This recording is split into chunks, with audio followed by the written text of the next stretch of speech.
At Healthcare Partners Medical Group, our mission is to provide the highest quality of healthcare to each and every patient. With 5 locations in Pahrump, we are local doctors you know and trust. We want to thank you for choosing us. Quality care starts here. Pahrump's most watched and #1 media source for local news and weather with Deanna O'Donnell. Welcome to News 46's Weekend Review, your #1 source for local news. I'm Deanna O'Donnell. 3 people were injured as a result of a single vehicle rollover on Highway 160 and the Tacoma turnoff last week. I'm at a 3-vehicle accident here on southbound Highway 160, just south of the Tacoma turnoff, which happened around 2 p.m. this afternoon. Apparently, this large SUV carrying a trailer lost control and flipped one time. There was 3 occupants of the vehicle, all injured. Pahrump Valley Fire and Rescue arrived on scene along with Clark County Fire Department and Nevada Highway Patrol and Nye County Sheriff. All 3 patients were transported locally here with injuries. Nevada Highway Patrol will be investigating the cause of this accident. I do have to tell you that there are some high winds out here. Whether or not that was a factor in this accident remains to be seen. They will be conducting the investigation. This is Deanna O'Donnell on Highway 160 for News 46. A man was killed and 3 others were injured following a 3-vehicle accident right before the parade last Saturday. Right before the parade Saturday morning, a very tragic occurrence here on Highway 160 and Mesquite, a fatal 3-vehicle accident involving actually Jenna St. Martin, if you know her from the Pahrump Valley Mirror. She was traveling southbound on Highway 160 when a pickup truck pulled out in front of her. She struck the end of that pickup truck, it spun around and killed the driver of another pickup truck. We're going to speak to Sergeant Carlos Rivera from the Nevada Highway Patrol. Well, we had an accident this morning about 8:15, 8:20 involving 3 vehicles, and unfortunately we did have one of the drivers of one of the vehicles that did not make it, did pass away. Do we know how the accident occurred right now? I know that the major accident investigation team is out here right now. That is correct. We had a vehicle that was attempting to cross Mesquite Boulevard, attempting to go westbound across 160, and we had a vehicle that was traveling southbound on 160 approaching the intersection of Mesquite, and we had a stop vehicle on Mesquite Boulevard facing eastbound. The vehicle that was traveling across westbound 160 failed to yield right away from a stop sign and crossed into the pattern of the vehicle traveling southbound on 160. And after impact, that vehicle rotated and struck the vehicle that was stopped eastbound on Mesquite Boulevard. The driver's side, and that's the person who passed away here on scene. The driver that was stopped facing eastbound on Mesquite, yes, that is correct. He was stopped and he did pass away, succumbed to his injuries. Do we know about a brown truck that was crossing westbound on Mesquite, if he had any impairment at all, or do we know why he decided to cross across traffic? Right now we're still very early into our investigation right now, and that's unknown at this time. So everything is, early stages, preliminary investigations right now and there. Do we know how many were transported total? We have a total of transport. We had 3 that were transported. 2, I believe, had injuries, and 1 was transported also with the driver of the vehicle that was headed southbound. And so, how many people in each vehicle do you know at this point? We had 2 passengers, or we had 2 occupants in the vehicle that was headed southbound. We had 2 occupants in the vehicle that was stopped on Mesquite, and we had 1 occupant that was traveling westbound across 160. I know that we have had the roadway blocked for a while. Yes, that is correct. It's been probably shut down or blocked off for the last 2 hours, and hopefully we should be opening up pretty soon. And who else do we have here? We have Nye County Sheriffs and Pahrump Valley Fire and Rescue, as well as Highway Patrol. That is correct. All 3 agencies, all 3 departments out here. Nye County Sheriff's Department, our major accident investigation team from Las Vegas, as well as the Pahrump Valley Fire and Rescue, assisting us with traffic control. We're looking at probably a possible citation for the driver. Is there any other charges that may be filed? Do you know at this point? Well, right now, like I said, everything's early into the investigating stages right now, but it does appear right now we do have at least 1 charge of failed to yield right away from a stop sign right now. Do we know if anybody got transported to Las Vegas or just local hospitals here? Well, right now I believe all our transportations that occurred, they did happen, or they were transported here locally. All right, thank you so much. Thank you very much. We just want to, also let people know, be aware that they need to slow down, pay attention, and also this is October 1st. They need to make sure they're not talking or texting on their cell phones. This is the first day of it, so we just want to remind people, make sure you're not talking on your cell phone, texting on your cell phone. Hands-free device works best right now. Thank you so much. Once again, the MATE team, the Major Accident Investigation Team from the Nevada Highway Patrol, is out here conducting the investigation. The roadway was closed in all directions during this investigation. Of course, we'll keep you posted on any further developments. This is Deanna O'Donnell on Highway 160 in Mesquite for News 46. Nevada Highway Patrol has just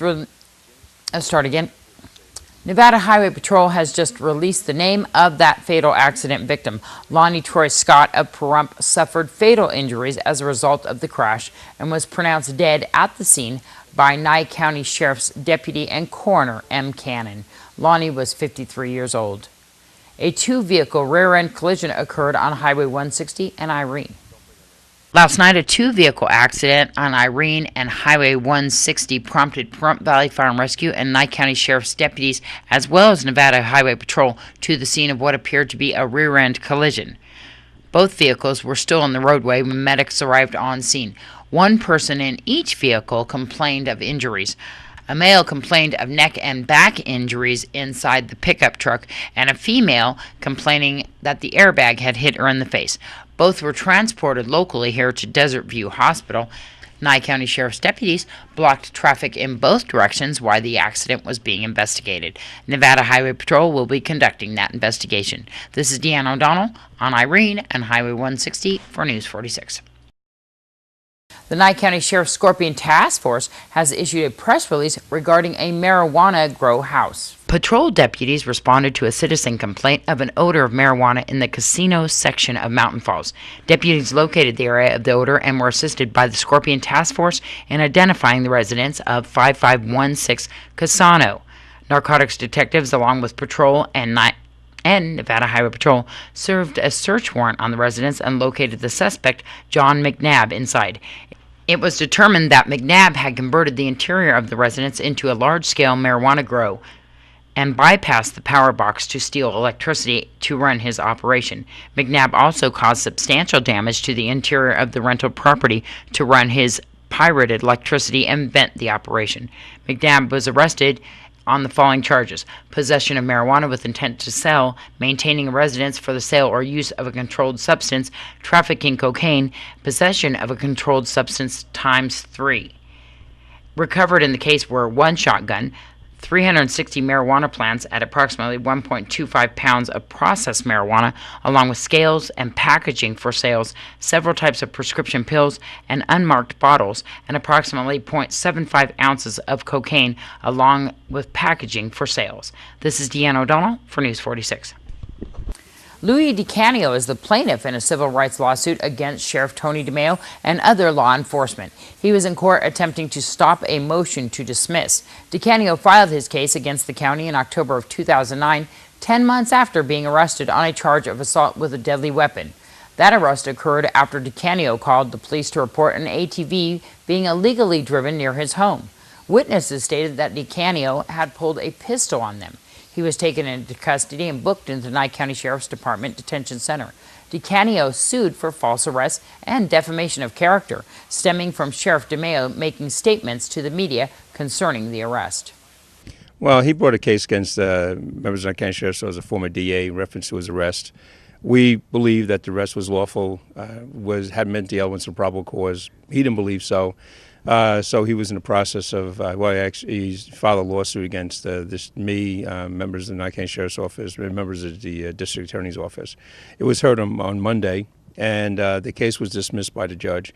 And basically, Louis DeCanio and a lot of people, in particular, don't understand how the justice system works. We arrest by probable cause. And the judge laid out the facts. The matter is referring to U.S. Supreme Court cases and referring to Nevada state case from the Nevada Supreme Court, that his case did not meet the merits of following a kind of lawsuit. Interesting enough to see how incorrect he is and how uninformed he is about the justice system. He kept saying that he wanted to hear this in front of a jury of his peers. Well, if he was a defendant, that may be his option, but as he named me as a defendant, I can ask for a judge to hear that. I don't have to hear it from a jury of my peers. I can ask for a judge who would rule on the facts of the case, and so it's up to the defendant to decide how he's going to hear this case one way or the other. It's not up to the plaintiff. It's up to the defense. So so it's quite interesting. His comments that the world is corrupt because he didn't see it his way. The fact of the matter is, the judge ruled on U.S. Supreme Court cases. He has to accept that. We know what our job is, and they ruled on Nevada's Supreme Court cases in reference to claiming that I was defamed him. All I did was read off a press release. I had nothing to do with the case. So I said, press called me up and said, what happened? I read off the deputy's press release, and that was it. And even the judge ruled that the facts of the case that was quoted in that press release was basically facts of the case. So, we'll see what happens. He claims he's going to appeal to the Supreme Court. He has his right, but we doubt that it will meet the muster of a Supreme Court challenge because of the facts that the judge ruled on. What did he get arrested for? He got arrested for possession of a weapon, assault with a dangerous weapon, I believe was the case. I stayed so far out of it, I don't really remember what it was. I was just responding to the accusations that he made towards me in that case, and that was it. It had nothing to do with the rest. Was he suing for monetary gain? I believe that's what he was looking for, is some kind of monetary gain. Right now is, and understand, I directed my attorney to look into going after Mr. Canio for the amount of money that this case cost the county, and we can do that.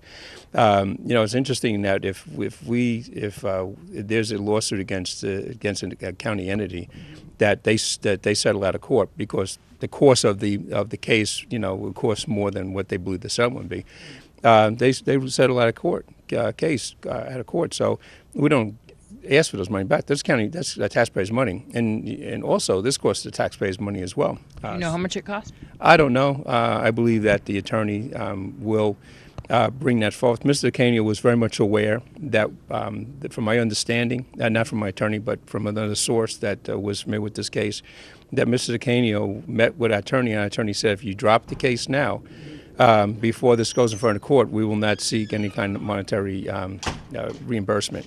He decided not to do that. So, in the end of his statement in front of to the Pahrump Valley Times was he expected to get sued for the amount of money it cost us. I believe that we're looking in that direction right now. As you just saw in that interview with Sheriff Tony DeMeo regarding the recent lawsuit that was dismissed against the Nye County Sheriff's Department, the Sheriff's Department was being sued over an arrest and defamation of character by plaintiff Louis DeCanio. Mr. DeCanio responds to the sheriff's recent comments. I ran for Justice of the Peace here in Pahrump in 2006 and 2008. There you go. And you were arrested, when was that? I was arrested January 10th, 2009 here in Pahrump at my home. I was arrested for assault with a deadly weapon, whereas I was the person who called the Sheriff's Department due to off-road vehicles on public roadways in front of my home and stuff. And basically, I followed all the instructions of the deputy who came out, and he had me go to the person's home and identify the person that lives in my subdivision, and I did that. And while I was waiting for the deputy to fill out the citation, he told me to wait in my vehicle because they called me over to the house to identify the people. Yeah. And he told me, he said, wait here in your vehicle, Mr. DeCanio, which I did. I followed all his instructions.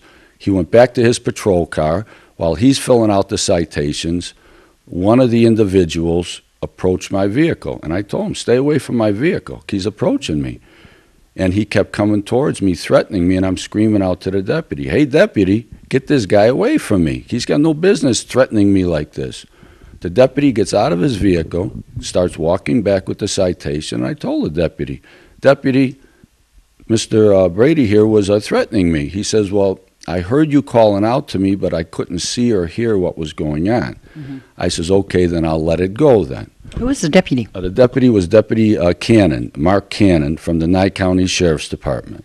And I know that ATVs and motorcycles, off-road vehicles in neighborhoods are a common complaint because of the dust and the noise, and they do get quite a few phone calls on those to quiet it down. they wanted you to identify the person because you wanted to follow through with the citation. Yes, that's correct. As a matter of fact, this wasn't the first time.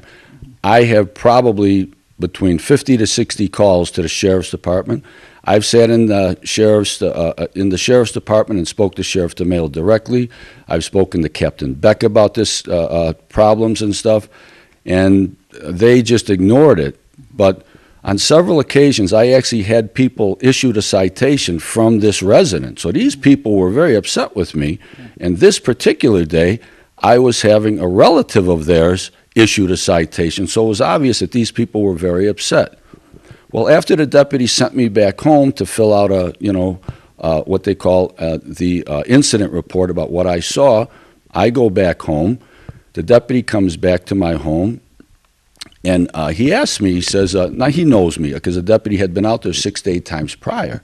And he asked me, he says, Mr. DeCanio, do you have any weapons? I said, well, sure. I says, I got a concealed carry card. He says, can I see it? I said, well, sure. So I showed it to him, and he called in the number. He said, the card is fine. He said, do you have any weapons? I said, well, not on me, but I've got one in my vehicle. So he said, can I see it? I said, sure, no problem. I go into my vehicle. I come out with a little 5-shot 38 stainless steel revolver. And as I hand it to the deputy, I said, Deputy, be careful. This is a loaded weapon. He says, okay.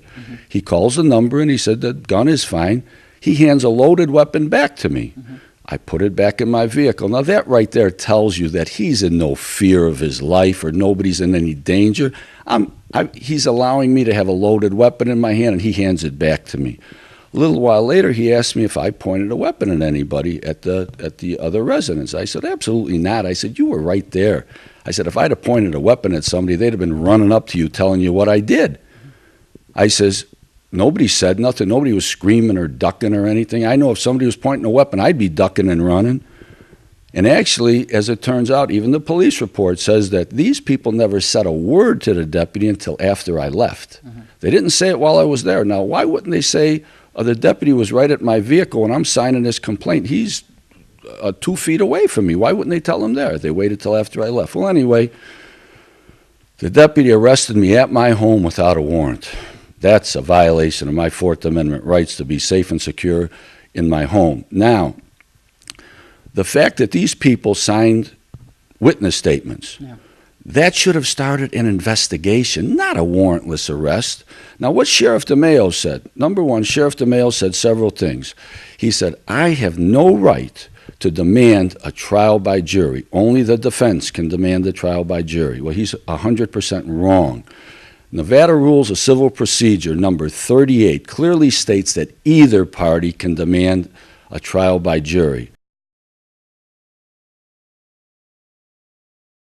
And if you would like to see more of Louis DeCanio's interview, you can go to KPVM.TV. The recall efforts have failed against Nye County Tax Assessor Shirley Madsen. We speak to Stephanie Lopez from Positive Pahrump, who spearheaded the recall attempt. We turned in the signatures yesterday. We collected about 2,556 signatures. Everything was submitted yesterday, and the recall is done. So how many did we need to actually effect a recall? We needed 3,613 signatures. So we're about a little over 1,000 short, which I think we did very well. So what does that mean? It means that the people spoke. They want her to stay, so she's staying. The recall's over. I did file an ethics complaint against her, so we'll see how that works. And then I will file a complaint against her with the Attorney General's office as well. And then as far as her re-election, do you know when she's up for re-election? Well, she just got in January, so I think it's a 4-year term. So we're with her for a while. So there was quite a lot of people, though, that signed this petition, or was there people refusing to sign it, or were you guys able to get out there and canvass as much? To be completely honest, I thought we did very well. We did have a lot of support. There's a few people that obviously were not for it, and I think it had a lot to do with the fact that there was so many rumors in our small town. One of them was that I was supporting illegal immigration, so that hurt us a little bit. And then there was other rumors that I was a member of La Raza Mexican gang, again, which is completely false. But for the most part, it was really well. I mean, we had a lot of support, and I won't regret any of this at all, ever. And so what do you think that meant for the people who did sign it? What were you hearing from them? When we put out there that we fell short of signatures, they were disappointed. But the big thing is that they spoke up and signed and took a stand with all of us. So I think they should be proud of themselves. I am. So. And you'll keep us posted on what's going on and further with the complaints that you're filing. Yes, I'll keep everyone updated. And I really want to make something very clear. This recall, I dealt with a lot of negative things, with negative comments, but I wouldn't take anything back. I met a lot of great people, became friends with several of them, and learned who my real friends were. And certain things that people have said, made comments. And so I'm very blessed. This was an eye-opener. It was a good journey, and I'm happy that I experienced it, and with the people that I experienced it with.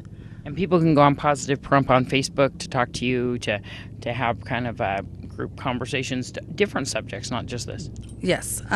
Dustin and I, a firefighter from Prump Valley Times, and I are getting ready to kick off our Facebook toy drive. So I'm not going to go away. We failed, but we're not defeated, and I'm proud of everybody that signed and took a stand. Still more local news to come when News 46 News and Review returns. Pahrumph's most watched and #1 media source for local news and weather with Deanna O'Donnell. And welcome back. A bowl-a-thon will be held at the Prump Nugget, which will benefit the Prump Valley Youth Activities Program. Thon is a fundraiser for the Prump Valley Youth Activities. Is a summer program that we have out here in Pahrump. The Nugget is gracious enough to let us have the bowling alley on Saturday, November 19th, and the bowl-a-thon will be held from 3 p.m. to 6 p.m. And this is to benefit the Prump Valley Youth Activities? Yes, it is. We're going into our second year with the summer program, and our fundraising committee has already started, and this is going to be a part of it. Wow, they're right on the ball, aren't they, with the fundraising for this next year? Tell everybody what the Prump Valley Youth Activities do. Prump Valley Youth Activities is a summer program for children ages 7 to 13. We've had a few 7-year-olds and of course some turn 14, which is fine. The summer program goes from 8 a.m.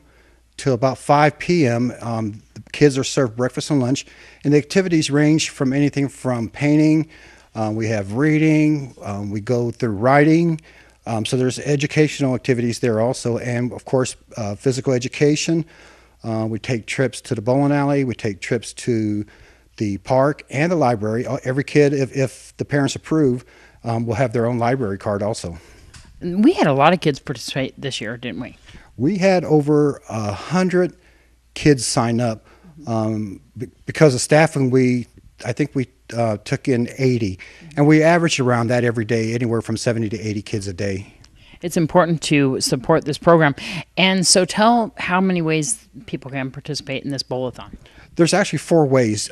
First way is you can make a one-time donation, and the kids will be out with the registration forms asking people. Another way is you could bowl yourself, and that will cost $15 per person. If you want to come up with a team of 6 bowlers, that would cost you $60, basically $10 a person. Or you could do a pledge, and kids will be asking for pledges of 10 cents minimum per pin. I've seen some already signed up for 25 cents per pin. So come and support the Prump Valley Youth Activities. Where can you pick up the forms? You can pick up the forms at Cited Trudeau Chrysler Dodge and Jeep, Freedom of Praise Ministries on Highway 160, and also at the Prump Nugget Bowling Center. For more information, who can they call? You can call me, Rodney Camacho, at 513-6569, or Tom Saida at 727-0102, or you could call the Prump Valley Bowling Alley also. Several meetings are to be held to complete an assessment of the town of Pahrump. Here's how you can get involved. It's coming up the week of October 10th. We will be here holding a series of 19 listening sessions in the community to hear from people about what they see as the greatest challenges in the community, what are the strengths and assets in the community, and what projects or initiatives would they like to see accomplished in the short term or the long term. As we ask those questions, we'll hear certain things coming up more and more. And as we do that, we're going to write a preliminary report that we will present at a town meeting over at the county building, and that will be on Thursday the 13th at 6 o'clock. Wow, really quickly. Yeah, and that'll be our preliminary report. We will then go back to our offices and write up a draft report, come back to the community about the second week in January, and ask the community to prioritize the themes and issues that they've identified through this listening process. And I know that we have these 3 questions. Is there anything that the community should do to kind of get prepared for this? Well, the biggest thing is to be thinking about what are our challenges, what are our assets, what are our strengths, and what would we like to see accomplished, either in the next 2 years or 10 years, 20 years, 50 years from now. What would we like to see here in Pahrump? So we're going to have a group going around town to ask the community what exactly is going to happen. Well, we hold a series of listening sessions, and most of those are open to the public, so that people can come at times that are convenient for them. They will answer those 3 questions, and as they answer those questions, like I say, we'll begin to hear things repeated over and over. And so what kind of, what age groups are you looking for? Any 18 and up, or what are you looking for? Any age? Any age from 8 to 80 kind of thing, or beyond 80, I understand that too. But we want to hear from people who actually live here, people who work here, people who are members of this community. Too often when this kind of thing is done, it's only done with the leadership, which is not a bad thing. But we want to hear from everyone, and what we're really trying to do is encourage everyone to come out to a listening session, everyone to be able to express their opinion, because the more people we hear from, the more valid the information will be. And it's so true. The regular citizens have a lot of really good information out there, so it is really important to hear from everybody that you can. When are the listening sessions? The listening sessions will be either during the day. There'll be some evening sessions. There's one particularly that's going to be over at the Nugget. It's going to be, I think, from 5:15 to 6:15 on Wednesday, the 12th. That'll be a great opportunity. There's going to be another general public listening session, I think, Tuesday afternoon, early afternoon, over at Mountain Falls, so that there are some opportunities for people in the general public. We've also looked at not dividing up the community, but reaching out to specific sectors of the community, and have identified sessions for people. Those are also open to the general public. So if there's a time that's more convenient on that list than what you think you belong to or should go to, certainly feel free to come to the one that's convenient for you. The final report goes to who, and what's the purpose? The final report will, number 1, be emailed out to everyone to whom I have a valid email address. Valid email address is an important issue there. But it will also go to the town board, and it will also go to the county commission. They're the ones who are supporting this effort through their funding sources. And they will go to the leadership. These kinds of reports then can be used, 1, to develop some strategic planning for the community. They can be used as backup for grant applications. If you go to a funder and you can show that your community has asked for this project to be completed, it's going to be much clearer that it's a community effort, not just something that somebody dreamed up. There you go. And for more information, who can they call? They can contact probably the best person. You can contact the town offices. You can contact Al Parker. He's heading the steering committee over at Rural Nevada Development Corporation. A Christmas concert production is underway, and they are looking for anyone who would like to join in the fun. Yes, it's well, actually, we previously had a Christmas musical play. Because of time issues, we're going to be doing a Christmas musical concert. Just singing. That will be held on December 13th and 14th, which is Tuesday and Wednesday, but we're trying to change that to the weekend before. We're taking in kids from ages 8 to 18. I have quite a few signed up already, and so I'm taking in, again, some 7-year-olds.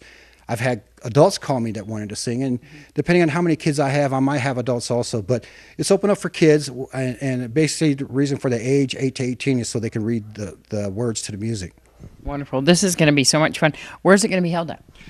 The concert's going to be held at the Pahrump Nugget Convention Center, and it'll be entitled Christmas Musical in the Valley. So what types of music, I mean, I know, have you looked at the score yet? Have you decided on the songs as of yet? Yes, we have selected some songs, and we're still selecting.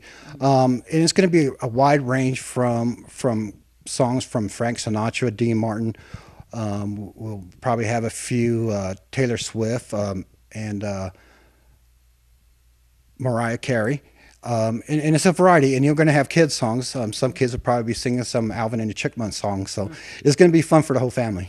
This is going to be a great event to even attend, even if you don't want to participate as far as singing. Exactly, yeah, you don't want to miss this. It's the kids from Pahrump putting this on. We start rehearsals the second week of October, and it'll be Monday, and go from there. It's exciting. It's going to be exciting. The kids are excited, and we'll also be performing December 3rd at the Christmas tree lighting ceremony at the Saddle West. Wonderful. And so people want to participate, kids want to participate in this. Who should they call? They can call me directly at 775-513-6569. Do you need any previous singing experience? None at all. We're going to sing as a group, mostly as a choir. There will be solos, there will be duets, or quartets, depending on what the kids can do. And any accompaniment? Well, right now, I will need a DJ to play CDs. Hint, hint. And there will be. I have a pianist that Brenda McGruger. She'll be playing the piano also. Wonderful. And there you go. And of course, I'll DJ. Yes, of course. Thank you. Bye-bye. Free flu shots will be available next weekend at Desert View Hospital. We speak to physician's assistant, Jennifer Valerie, who invites you to stay healthy. Well, if you haven't had your flu shot, and I have, we're going to tell you how you can get free flu shots this weekend.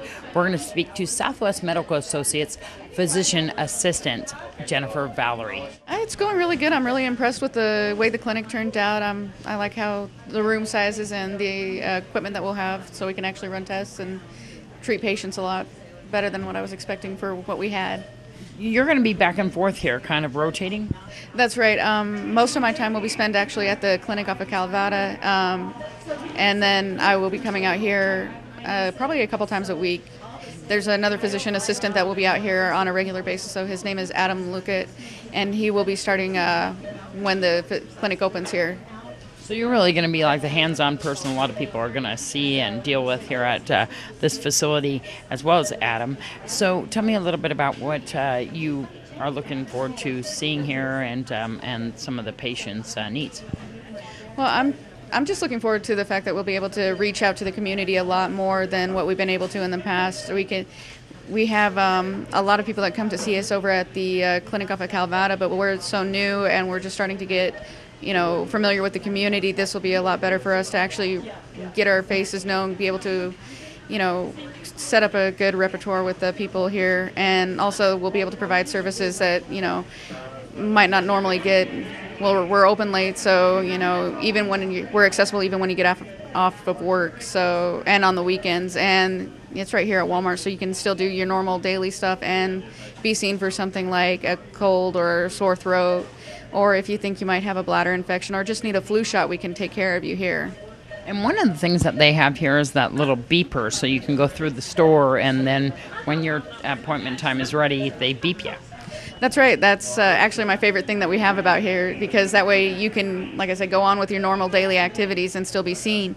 The little beeper, it'll go off when it's time for your appointment, so depending on where you are in the store, you can come back over and have your appointment, and no real wait or delay in what you want to get done with your day. I know that you came up to the station the other day and gave us some flu shots. You're going to be having a flu shot clinic at Desert View Hospital. What's going on there? Right. On the 15th at Desert View Hospital from 9, and I'm not sure about when it ends. I think when we have the last person, we'll end the shots. But we'll be giving out flu shots for everybody. There's no copay. There's no cost to you. All you have to do is come out, fill out some paperwork, and then have your vaccination. Thank you so much. Can't wait to see you here when this clinic opens. Oh, thank you. I'm looking forward to it. I can't wait to work out here. I'm going to have fun. A new clinic is opening in a convenient location. You can shop while you wait to see the doctor. The doctor is in at Walmart. Well, Southwest Medical Associates have been reaching out to the community with their new clinic that they have on Calvetta. They are also having a new clinic here right in the middle of Walmart. And one of the great things is this little pager where you can actually come in and sign in for your appointment and shop until your appointment is ready for you. We're going to speak to several associates here and find out when this office is open. Vice President of Clinic Operations for the Commercial and Medicaid. And you, Cheryl? Cheryl Price, I'm Manager of Clinic Operations here. Tell me a little bit about this clinic and why we decided to open it inside of Walmart. Well, we really want to give back to the community. We're really excited to be here. We think we can offer a lot of services for the uninsured as well as our own insured patients. So we're excited to be able to offer those. We have other clinics just like this in 3 other Walmarts in Las Vegas as well. Yes, we do. We have 2 in the north side of Las Vegas, 1 in the Henderson area. We're opening a 5th location outside of this location that's in the southwest part of the valley. That'll open shortly after this one opens on October 24th. This is going to be really convenient for the community and, like you said, the uninsured. We have a total of 2 rooms in this facility right here. That is correct, and so we'll be able to offer, we have longer hours. We're open from 8 to 8 and during the week and 10 to 8 on the weekends, so we have a lot of opportunities for people to come in. When are we officially opening? That's October 24th. There you go. And there's a small waiting room, but the hours kind of make it a little convenient. All the treatments options that we have here, give me a list. Well, we can do strep testing, we can do pregnancy testing, we can do testing for bladder infections, glucose testing.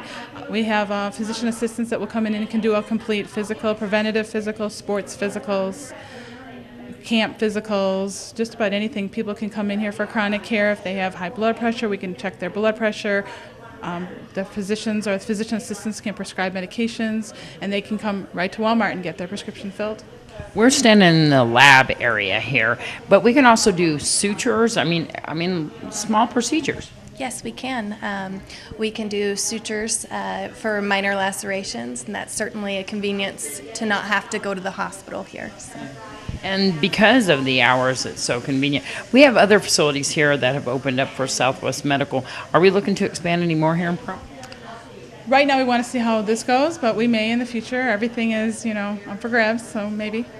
And tell me a little bit about what's going to happen in the future as far as, are we going to have an EKG machine? Are we looking at an EKG machine for this?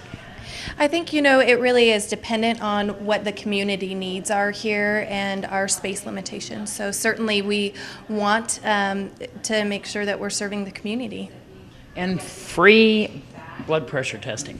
Absolutely. People can come in and check the blood pressure. We'll have the MA out that can help assist, and we will do that as any time that we're open. And how many people are going to actually be working in this facility?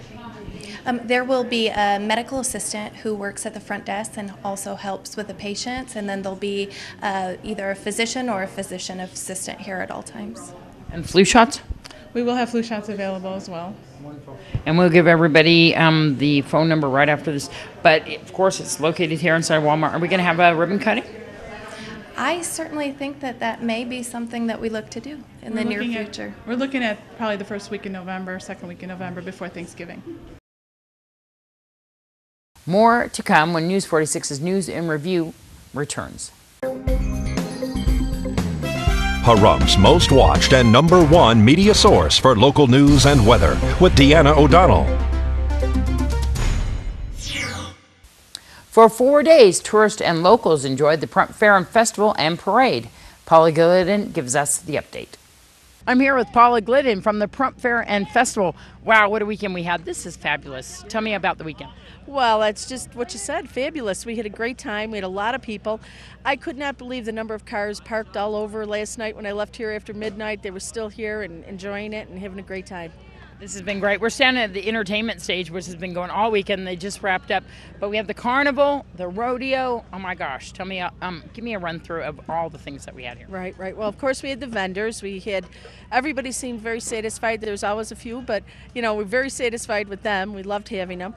Carnival was wonderful. We just had it packed all weekend long, and the rain got us a little bit on Friday, but people hung in there, and we had a great time, and the rodeo, too. We had the rodeo both Friday and Saturday, and everybody, it was almost sellout both nights. The rain didn't seem to hinder it at all because it was just for just a couple seconds.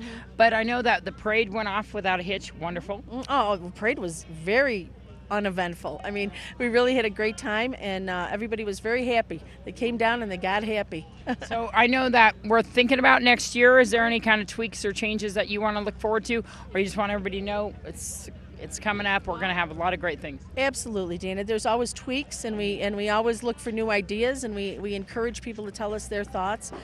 But we want to have it again, and we'll be behind it, and we look forward to it. I think we had a great festival. This is the festival I think we could have had last year. We had a little stumble with the rodeo, but obviously we fixed it this year. And we've worked with the rodeo guys. They were incredibly good. I have to give big props to them and to all the girls that did the grand entry. I mean, it was phenomenal. And they did it all. Believe me, they pulled it together. So I think if we can work together as a community on these events, it all comes off perfect. So thank you. Fabulous. And I know that we have Davis Amusements. We have a contract with them for 3 years, I believe, so they have next year as well. They're really doing really well here. I know we had Cascadia before, but it's wonderful to have local here. Yeah, Cascadia, we had Inland Empire. I don't know if that's the same one for them, but at any rate, we have Davis, and yeah, they do well, and we got a few tweaks with them too, but we wanted the Zephyr back this year. This is the story, so everybody gets it. We wanted the Zephyr. They promised us the Zephyr, and then the Zephyr hit safety issues. So they put it in for fixing during the summer, and they just couldn't get it out just yet, and we didn't know that until the night of. But nonetheless, maybe it'll be back. I hope it will, but there's always new rides. They recycle them through. So we hope we'll just continue with them, and next year will be just as fun. We had a lot of contests as well this year. Right, we had sexy legs and the kids' shoes, the bonnet, the mustache one, and I think it's just fun for people to come down and do that. We'd like to incorporate more of that, and we wanted to see how it would go this year. So, and actually, you did a great job putting it over on the stage, so it was wonderful. And maybe next year we can add more or space it out a little bit differently. So yeah, the more we get, the more community involvement we get, the better. It's been a great festival, and of course people can look up on the web for next year's events. Right. And we have to thank you so much for this paved and Pahrump Fair and Festival. What a wonderful event it was. Well, thank you. We're looking at a couple dates next year already. We already talked about it today, so we'll hope to know those dates later this week. We have to coordinate with a few things. Thank you so much. Thanks, Deanna. Bye. If you want to see a great local show and you love the band Kiss, then you won't want to miss Kisser, playing at the Maverick on October 22nd. We speak to Joseph Michael to find out more. We're playing a Kiss show at the Maverick. We're going to do the Dress to Kill album cover show. So, we'll have the full makeup and hair and heels and the swagger. Yeah. But we're going to be wearing, suits. Yeah, I saw the promo poster for this. This is wonderful. Yeah, just like the Dress to Kill cover from, 76? It's actually a conglomeration of different Kiss bands, a couple from out here and my Kiss band in LA. And Johnny got the room and just trying to get something going with that, like a different take on Kiss cover bands. You can go to facebook.com/Kisser. You can also go to my Facebook page, facebook.com/Joseph Michael Music. And I have that link posted up there. And so is this a one performance only at the Maverick, or? We're not sure. We'll see what happens. Hopefully we don't burn the building down. And another band, Alice and Ozzy's Nightmare, they began on Fremont Street this last week. Scott and Keith tells you all about it. On Fremont Street, First Street stage, starting this Monday, we'll be playing 6 nights a week through Wednesday through Monday. Is it covers? Tuesday through Monday. It's an Alice Cooper and Ozzy tribute. So it's Tuesday, Wednesday, Thursday, Friday, Saturday, Sunday, and Monday night. Dark on Tuesdays. Right. You're right. But it's all the hits of the Alice Cooper show and all the hits of the Ozzy show with decapitations and the electric chair. We've got the guillotines and the whole nine, all the dancers and exploding stuff and mayhem and chaos. So you have a lot of performers on stage for this. We do.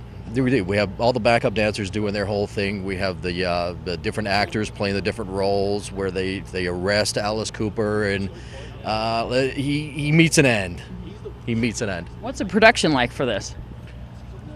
Wow, electric chairs, like we said earlier, electric chairs, straitjackets, guillotines. Actually, somebody last year saw his head get chopped off, called the cops. Someone's head's getting chopped off. So I guess I guess the mission was accomplished. But how long did you guys practice just to get this show together? I've played with on and off with these guys for a couple of years, but we started in earnest with these rehearsals about 4 weeks ago. So we actually have separate rehearsals for the band and separate rehearsals for the dancers and the actors. So it all comes together. And This is going to be fabulous. So Fremont Street, people can just go down there and see you what time? On the weekends, it is 7 to 11, and on the weeknights, I think it's 8 to midnight. Well, he took home the title and some of the prize money last year, and once again, he's the winner. Meet this year's winner of the Prump Idol Contest, Buck Steele. We're here at the Prump Fair and Festival, where on Sunday the Prump Idol Contest was held. 6 contestants competed for this title. They were the finalists over 3 different periods of judging. We're going to speak to the winner, Buck Steele. Buck Steele, who's the winner of the Prump Idol Contest. You won last year, too. I did. They had the finals at the Wild West Extravaganza out in front of Saddle West, and I got to win this year, and they let me perform again this year, so I was thrilled. What did you perform today? Today I did a Michael Bublé song. It's called It Had Better Be Tonight. And I know that they had several criteria that they judged on. Yeah, they did not just singing quality, but how you related to the audience, appearance, a number of other things, intonation and stuff. It's pretty much they're looking for a whole package kind of deal. Exactly. You're part of the Shadow Mountain Community Players. I am. We've been doing plays and stuff with the Shadow Mountain group for probably the last 5-6 years now, and we tried to do a musical act, oleo acts, before the actual play, and we'll be doing that again the 14th, I think it's 14th, 15th, 16th in front of Saddle West. At the Extravaganza. The Wild West Extravaganza. And tell me a little bit, you play guitar as well. I have a guitar and I can fake my way through most any Elvis song. That's about it. There are a lot of guys performing now that are actually musicians. I was blessed enough to be able to sing a little bit, but as far as being a real musician, no. So what do you hope to do in the future musically? Gosh, just get out and enjoy myself. I'll do this as long as they let me, and I like to sing karaoke anytime I can, and I like to tell people ever since I was a little kid I wanted to get up on stage and sing in the worst way, and every time I sing somebody says, you sing in the worst way. So it's like a dream come true now for me. So congratulations on winning the Prump Idol Contest. Thank you. Thank you so much, and it was great fun. Baby, go, go, go. Or as the natives say, far soon be done.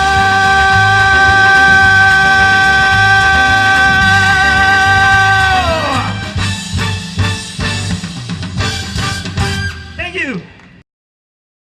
Well, they appeared on the first episode of The X Factor, competing for a $5 million recording contract. The judges, unfortunately, did not let them go on to the next round, even though they sang Judge Simon Cowell's favorite song. We spoke to Dan and Vanita Biggis from Pahrump about their experience on Fox's newest show. Well, you may have seen a couple months ago, we interviewed Dan and Vanita Biggis back in March, right before they went to their audition in LA for this TV show, The X Factor. We're going to talk to them and see a little bit about their experience. Their episode aired a couple weeks ago. You may have seen it. They sang Unchained Melody for the judges. And right now we're going to talk to them about their experience on the show and what their plans are for the future. We were very fortunate that we made all the auditions that we went and did. We did actually. The duets were later on, but the solo, we each sang solos, and all 3 auditions, they said, you made it. No no's. There was no no's. Wow. So there was actually more auditions than what we got to see on TV then, right? Absolutely. Oh, and then they called us back actually within a week, we got called back to go in front of Simon the judges. Hey, God bless each one out there. We're doing this for America and your judges. We're so proud to be here. Dan? Yes, we are. She's 83 years young. Wow. And you, how old are you? 70 and young. Are you a couple? Are you married? We're married. You are. In 5 years' time, what would you do with the $5 million if you won? Well, we will be in our travel home. In our motorhome. And we want we're to travel. going to play all the places that has the most beautiful senior centers. And So what did you think about the whole experience in general? Was it a good time? It was the most wonderful time of standing in line for hours and hours in the rain and the damp. I was in the water, you know, and everybody there was thousands of people in line. But we were very excited, very excited.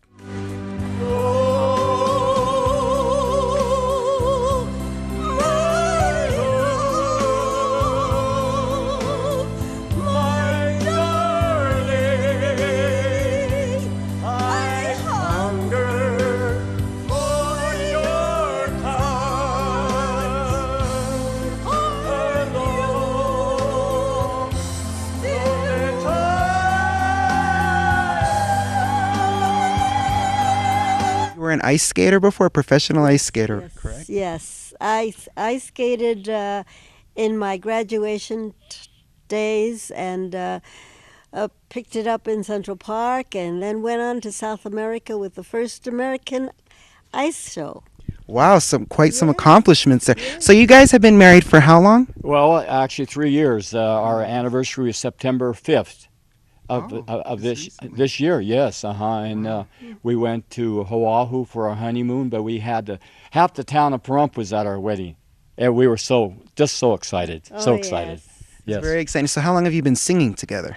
Oh, man, about, I'd say 7. Well, we've been together 8 years, so we've been singing a good 6 years. Yes. Summertime, go ahead. And the living easy. Fish are jumping, and the cotton is high. Oh, your daddy's rich, and your mama's good looking. So hush, little baby, don't you cry.